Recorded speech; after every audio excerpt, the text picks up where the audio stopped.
أعوذ بالله من الشيطان الرجيم. أعوذ بالله من الشيطان الرجيم. بسم الله الرحمن الرحيم. بسم الله الرحمن الرحيم. استغفروا لهم. استغفر لهم. أو لا تستغفر لهم. أو لا تستغفر لهم.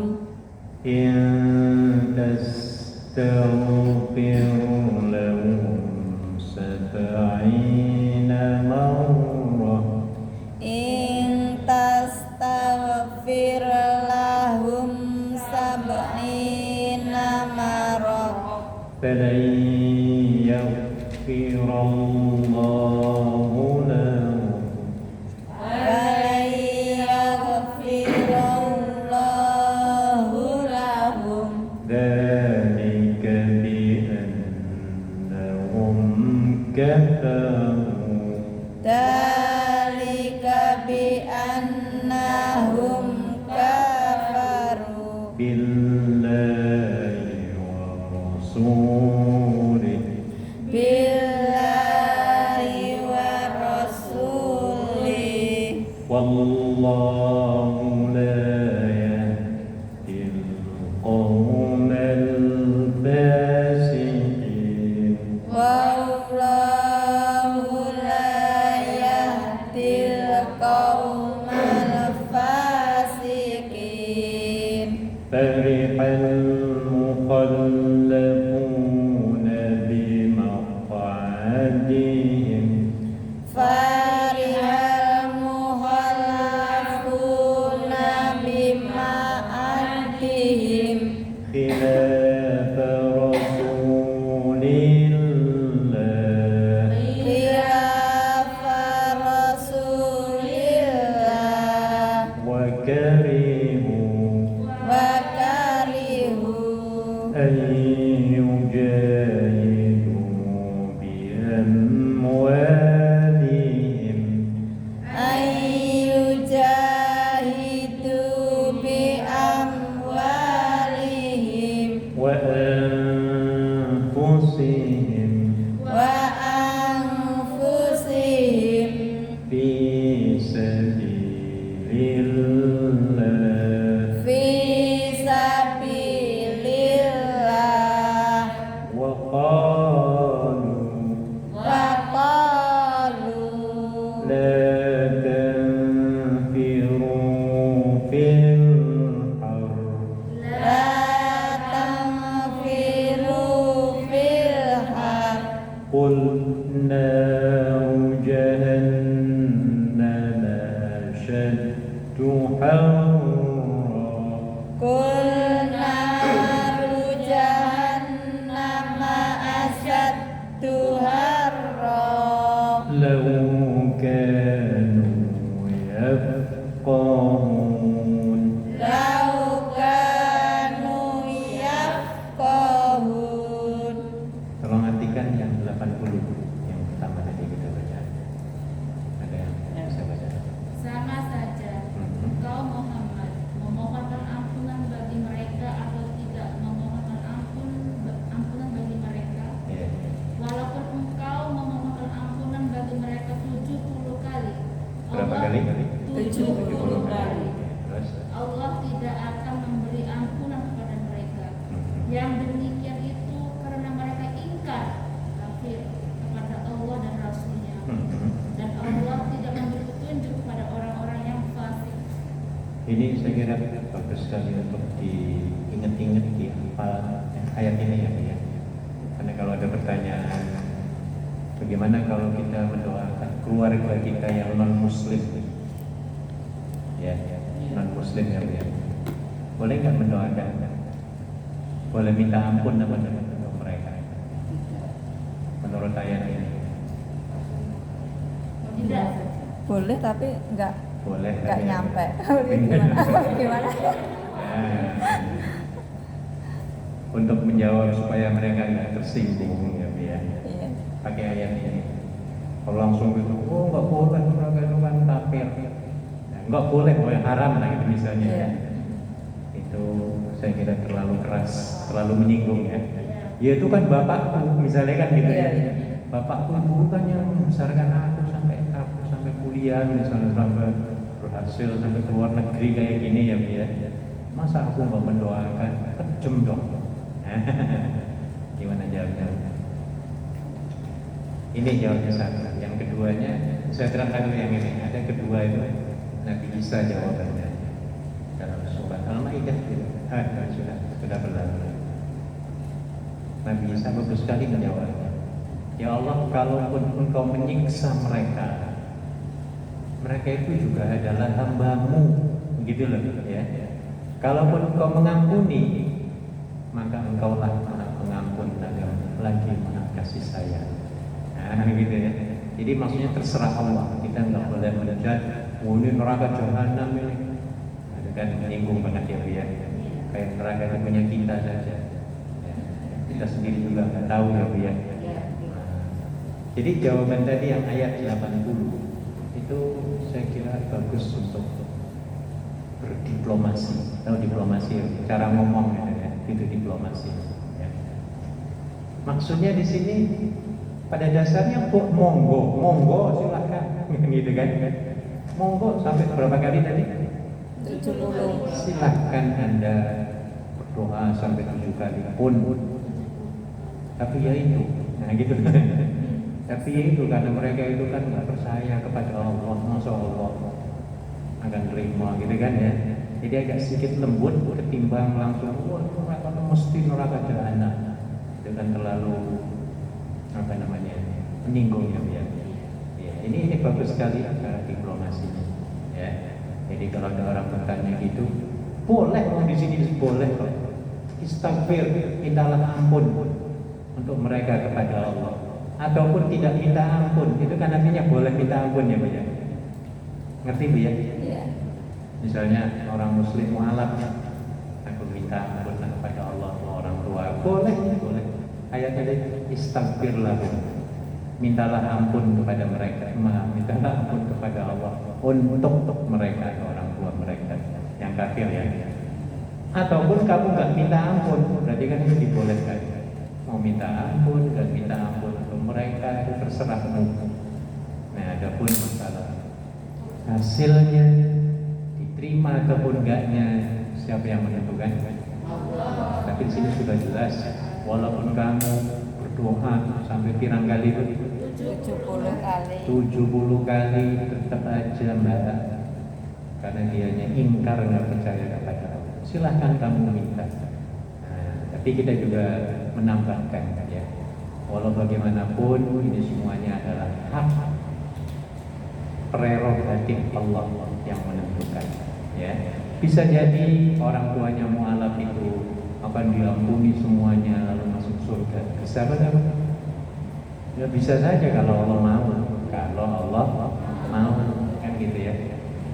Kalau Allah nggak mau ya nggak jadi. Jadi makanya terserah kepada Allah. Kita serahkan yang menentukan semuanya adalah siapa? Allah Subhanahu wa ta'ala. Bisa dihafal minggu depan ayatnya? 2 baris saja, 2 baris ya. Surat Taubah ayat 80. Nah, ini supaya kita nanti kalau ditanya orang coba dirujuk surat Taubah ayat 80. Di situ ada enggak kita diperintahkan untuk minta ampun? Ternyata ada, disuruh. Tapi hasilnya adalah ayat ini sampai 70 kali walaupun kita minta ampun Allah akan memberikan ya. Nah, kemudian yang paling bagus lagi ditambah dengan tadi jawaban Nabi Isa. Ya, kalau ditanya seperti itu, ya kalau Allah mau menyiksa ya itu adalah hambanya, terserah karena dia yang punya gitu. Ya kalau Allah mengampuni ya Allah yang Maha Pengampun gitu. Jadi kita perlu diplomasi yang enak ya. supaya nggak menyinggung perasaan para mengalah. Banyak orang mengalah yang nanya ini banyak. Ya. Iya Pak, itu gimana saya mendoakan tahlilan yasinan ya untuk orang tua yang meninggal, yang non muslim. Ya silahkan. Tahlilan berapa kali tadi? 70. Menang-menang banget. 70 kali. Silahkan, tapi yaitu ya. Hak prerogatif Allah. Iya, ya, walaupun begitu serahkan semua kepada Allah. Gitu. Biar enak-enak. Kemudian ayat berapa tadi yang belum? 82. 82. فَلْيَضْحَكُوا قَلِيلًا. Falyadhakum qalila وَلْيَبْكُوا كَثِيرًا. walyabku katsira جزاء بما كانوا يكسبون. jazaan bima kanu yaksibun فإن رجعك الله fa'ir raja'akallah إلى طائفة منهم ila ta'ifatin minhum فاستأذنوك للخروج fasta'danuka lil hurud فقل لن تخرجوا معي أبدا fa'ulan tahruju ma'iyya abada ولن تقاتلوا walan tuqatilu معي عدوا ma'iyya aduwa إنكم رضيتم innakum raditum بالقعود أول مرة bil qu'udi awwala marrah فاقعدوا مع الخالدين fa'udu ma'al khalifin ولا تصل على أحد منهم wala tusalli ala ahadin minhum مات أبدا mata abada ولا تقم على قبره wala taqum ala qabri إنهم كفروا بالله ورسوله innahum kafaru billahi wa rasulih وماتوا wa matu وهم فاسقون. wa hum fasiqun. Tolong artikan lagi mungkin nih. 83. 84. Dan janganlah engkau Muhammad melaksanakan sholat untuk seseorang yang mati di antara mereka orang-orang munafik selama-lamanya, dan janganlah engkau berdiri mendoakan di atas kuburnya. Sesungguhnya mereka ingkar pada Allah dan Rasulnya, dan mereka mati dalam keadaan fasik. Ya, ini larangan kita menyolati jenazah orang-orang Fasik. kafir. Ya, ada orang yang belum paham ikut Fatihah sembahyang mendoakan. Ya, belum lama ini ada yang meninggal dari orang Cina ya, Cina Indonesia. Di video itu ada. Baik, jadi ini larangan, kita tidak boleh melakukan apa? Sholat jenazah. Ya. Menghormati hukumnya dianjurkan. Jika Nabi berada sedang duduk-duduk di luar, tiba-tiba ada jenazah orang Yahudi lewat, dia berdiri menghormati apa? Jenazah. Ya. Tapi tidak mengikuti cara sembahyang mereka. Menghormati bagus, dianjurkan. Ya. Ini toleransi Islam luar biasa, Islam itu sebenarnya ya, dalam hal-hal keduniaan. Tapi kalau sudah masalah akhirat, urusan akhirat, ya tegas. Ya. Mayat itu kan masih di dunia ini, lagi jalan ya berdiri, ya sebagai penghormatan. Ya.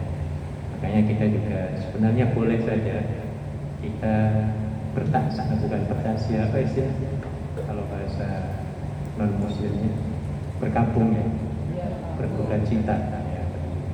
Boleh kepada keluarga ya, boleh mendatangi rumah lebih bagus, rumah keluarganya ya yang ditinggalkan, memberikan semangat ya.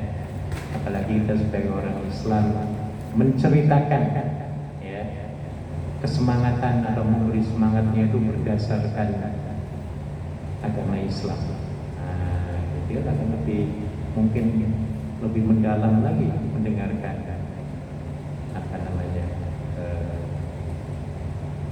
pandangan Islam terhadap kematian, terhadap dunia setelah dunia ini, ya.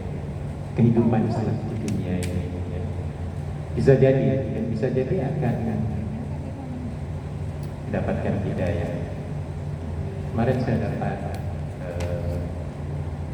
WhatsApp group ya, berita dari Malaysia, teman-teman di Malaysia mengirimkan orang yang lagi kena penyakit COVID, tiba-tiba dia minta baca syahadat. Nah, ini karena berita-berita tentang ajaran-ajaran Islam tentang kematian, tentang surga, ya, tentang sengsaranya di neraka. Tiba-tiba dia minta suster yang merawat itu, saya mau masuk Islam. Gitu, lagi kena COVID ya, akhirnya diislamkan. Nah, ya. Jadi perlu kita menyampaikan kepada keluarga yang ditinggalkan. Ya.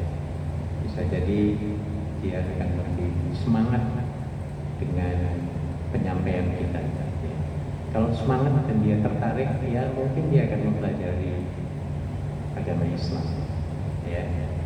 Dan di situ mungkin cara-cara hidayah, ya, sebab-sebab hidayah itu datang. Jadi di sini tidak boleh dua hal ketika orang kafir meninggal. Satu, menyembayangi jenazah. Kedua, mendoakan di dekat kuburannya. Ada dua di sini ya. Ada dua larangan, ada dua jangan. Ada dua la. La itu artinya apa? Jangan. Wala tusolli. Jangan sholat. Itu maksudnya. Itu yang pertama. Yang kedua, wala takum. Jangan berdiri untuk berdoa. Kum itu berdiri. Qomat, kiamat, iqamat ya. Jangan kamu berdiri melakukan doa ya di atas kuburannya atau di samping kuburannya untuk orang-orang yang kafir. Kenapa nggak boleh? Alasannya di situ ada. Innahum kafaru billahi wa rasulih. Karena mereka itu kafir, ingkar Allah dan Rasulnya. Yang keduanya wa matu wa hum fasiqun. Dan mereka itu mati dalam keadaan fasik. Fasik itu menjadi perusak di dunia. Ya. Fasikun, fasik itu artinya orang yang merusak, merusak agama, merusak tatanan sosial, disebut sebagai fasik. Korup kalau bahasa. Kemudian ayat berikutnya. Tadi nomor berapa? Sekarang nomor 5. ولا تعجبك أموالهم ولا تعجبك أموالهم وأولادهم وأولادهم إنما يريد الله إنما يريد الله أن يعذبهم بها أن يعذبهم فيها في الدنيا في الدنيا وتزهق أنفسهم فتزهق أنفسهم وهم كافرون. وهم كافرون. Tolong artikan lagi 85. Ya. Dan janganlah engkau Muhammad kagum terhadap harta dan anak-anak mereka. Sesungguhnya dengan itu Allah hendak menyiksa mereka di dunia dan agar nyawa mereka melayang sedang mereka dalam keadaan kafir. Ini hakikat sebenarnya. Hakikat orang kafir itu walaupun hartanya banyak, anaknya berhasil sukses semua, sebenarnya itu penyiksaan semua di dunianya. Ini menurut gambaran Quran ya. Iya. Karena semuanya itu menjadi ujian semua dan sebagai siksaan. Kita ini nggak tahu ya, orang-orang yang kaya raya hartanya, sebenarnya mereka puyeng ngurusin itu ya, Bu ya. Iya. Iya, dan puyeng itu ngurus ini untuk apa? Ini banyak harta ini, aku mati ini. Terus pokoknya apalagi anak-anaknya berantem terus rebutan apa? Harta warisan, ada yang membunuh bapaknya supaya cepat modar. Minta maaf ya, supaya kalau sudah mati ya Pak. Nah, jadi ini penyiksaan, ya, berbeda dengan orang yang beriman. Ya, jadi kita tidak perlu takjub di sini, tidak perlu kagum dengan harta mereka yang kaya raya, karena belum tentu mensejahterakan hati mereka, ya, jiwa raga mereka. Ya, jadi banyak puyengnya sebenarnya banyak puyengnya. Boleh kita kaya raya, ya, tapi kita jangan kagum dengan mereka, ya, karena merupakan ujian dan siksaan. Kalau dalam ayat ini bentuknya siksaan. Ayyu'adzibahum biha. Allah menyiksa dengan harta dan anak-anak mereka, itu menjadi siksaan. Anak itu kan tidak semuanya menggembirakan. Ibu yang punya anak ya, macam-macam kelakuannya. Ada yang bandel, wah ini yang bikin kita nggak bisa tidur. Ya, dan dalam satu kajian dikatakan hati yang paling sakit, terutama ibu ya, ibu yang pernah melahirkan anak-anak, hati yang paling sakit nggak ada bandingannya, itu adalah karena durhakanya seorang anak kepada orang tuanya. Ya, mungkin ibu yang punya anak ya, dari kecil dia eman-eman ya Bu ya, kita dikencingi juga nggak marah. Pernah panjenengan dikencingi bayimu, kemudian banting anakmu sampai pecah? Orang kan nggak pernah ya Bu ya. Sudah sampai ABG kok bahkan istilahnya dia durhaka. Sakit apa enggak? Sakitnya tuh di mana? Di sini. sakit sekali, pokoknya sakit, nggak ada yang menusuk-nusuk sakitnya seperti itu. Nah, tapi bagi orang yang beriman yaitu ujian, sabar, kan gitu ya.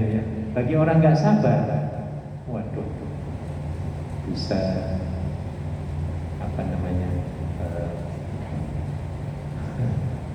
bisa membuat dirinya kurus kering, ya, kurus kering. Ya, orang yang nggak ikhlas kan sudah kurus kering. Anaknya seperti itu, mau diomelin terus juga anak, mau nggak dikasih makan juga anak, serba salah ya dia. Iya, akhirnya dia puyeng. Harusnya berapa kan Pak? Hah? Kalau dikasih makan juga anak, nggak dikasih makan juga anak. Enaknya diapakan? Didoakan. Apa yang nggak apa-apa? Enaknya dia Anak-anak itu loh. kalau anaknya bandel gitu. Oh, ya mungkin ada yang salah dengan cara itu penting. Ya. Maka dengan anak itu cara itu harus seperti teman bersandar, ya. Iya. Ada dalam teori pendidikan ya. Kehidupan manusia itu dibagi tiga tujuh. Ya. Tujuhnya 3 kali. Dari mulai bayi sampai umur 7 tahun itu harus dimanja. Makanya nggak ada yang mentungi anak dari mulai 1 sampai 7 kan nggak ada, jarang ya dia. Ada tapi yang mungkin jarang, nggak ada. Ya. Itu memang masa manja, harus dimanja, jangan dimarahi terus, jangan dilarang terus, tapi dibimbing. Ya, dimanjakan terus biar berkembang otaknya, badannya sehat. Ya. Atau dilarang lagi, untuk anak jadi nggak berkembang, jadi akun. Ya. Jadi ketika bayi sampai 7 tahun merupakan masa-masa dimanja. 7 tahun sampai 14 tahun, nah ini masa penjara, banyak larangannya, ya karena umur segitu dulu, umur lagi membesar. Awas ya, jangan kamu mainnya malam-malam pulang. Pokoknya banyak jangannya lah, jadi kayak terpenjara. Ya, awas jangan temennya dengan itu ya. Awas hati-hati ya kalau jalan. Awas, banyak awasnya Bu. Jadi seperti apa? Seperti di penjara, banyak larangannya. Dan itu bagus, pendidikan di waktu itu cukup bagus.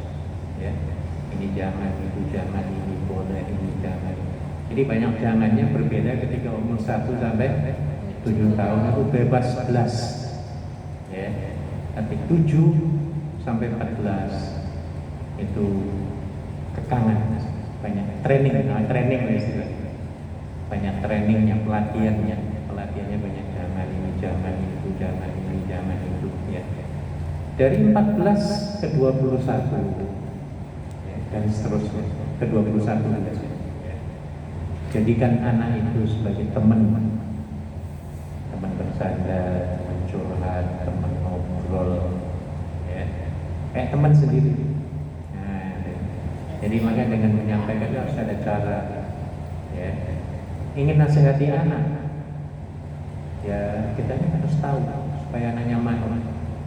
Bagaimana caranya? Misalnya kalau anak itu 1 minggu nggak makan es krim misalnya, dia puyeng, kecanduan misalnya, ya maka kita harus ngajak dia makan es krim. Ayo kita makan es krim di mana yang paling enak. Nah, ketika makan sudah kenyang kita baru ngomong nasihat. Di situ dia akan mempan nasihat kita. Ya. Jadi ada cara-cara tertentu ya, dan kita nggak boleh langsung memelik, apalagi masih remaja. Anak remaja itu berontak, ya. Setelah 14 ke atas itu berontak, ya. Apalagi sudah punya pacar, ya. Namanya darah muda ya. Dua dihafal katanya Romaira. Darah muda, darahnya para remaja, ya, selalu merasa gagah dan mengalah. Harus dipanggil Sang Romaira harus nyanyi. Jadi nggak mau ngalah, didik terus. Agar kitanya harus pinter menggunakan teknik-teknik supaya mereka kelompok-kelompok nggak bisa melawan, itu maksudnya manut. Kemudian berapa? 86 terakhir. Wa idza unzilat surah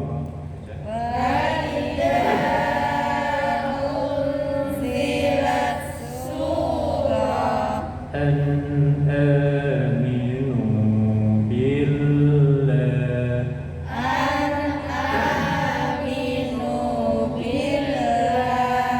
wajahidu ma'a rasulih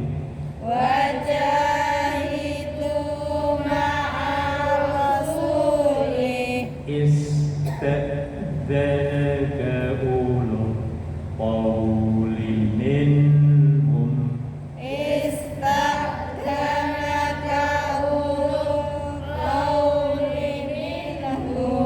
wa qalu dharna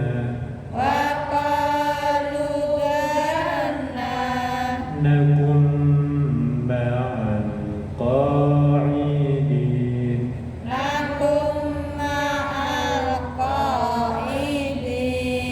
Sadaqallahul azim.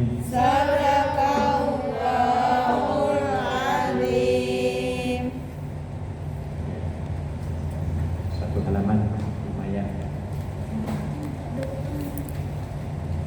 Masih punya fotokopian?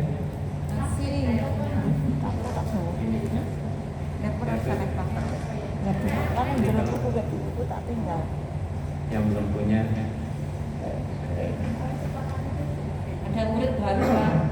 ya? Ada anak baru.